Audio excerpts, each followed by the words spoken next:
और बिहान की मुसलसल नसीहतों ने आकब तार ओन के अंदर के सोए हुए मर्द को जगा दिया। ओन को अब इस बार का शिद्दत से एहसास हो रहा था कि अगर अब भी वो खामोश रहा, सब कुछ सहता रहा, तो आयला उसे कभी अपना शोहर तस्लीम नहीं करेगी, बल्कि हमेशा उस घर का नौकर समझेगी। उन के जहन में भी जानकी वो बातें बार बार गूंज रही थी कि बेटा, अपना हक छीना जानो। आकब के साथ ओन तेजी से कदमों से चलता हुआ अपने कमरे में पहुंचा, जहां आयला हमेशा की तरह उसे हकीम समझकर बैठी थी। जैसे ही ओन कमरे में दाखिल हुआ, आयला ने मड़कर उसे देखा और हमेशा की तरह नफरत से मुंह मोड़कर वहां भी जाने लगी। लेकिन इस बार ओन के इरादे कुछ और थे। आयला के गुजरते ही तेजी से हाथ बढ़ाया और कमरे का दरवाजा अंदर से लॉक कर दिया। दरवाजे के लॉक होने की आवाज पूरे कमरे में गूंज सुनाई दी। आयला के कदम वहीं रख गए। वो हक का बुका रह गई और मड़कर ओं की तरफ देखा, जो एक दीवार की तरह दरवाजे के सामने खड़ा था। आयला ने चीखते हुए कहा कि ओन, तुम्हारा दिमाग तो ठीक है ना?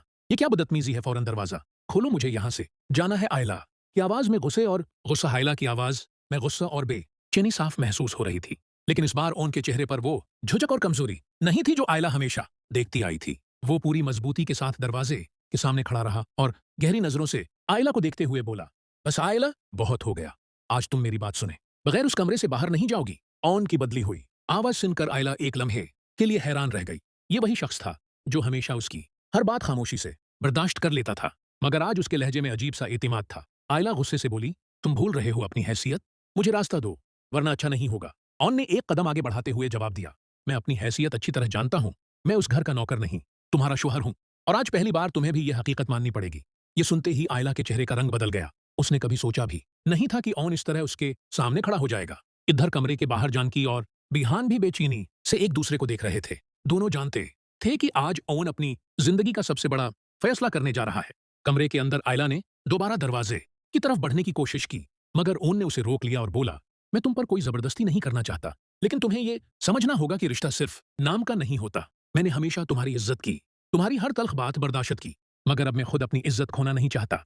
ओन की आंखों में नमी थी, मगर आवाज पहले से ज्यादा मजबूत थी। आयला पहली बार उसके दिल का दर्द महसूस करने लगी। तभी अचानक आयला के फोन पर एक कॉल आती है।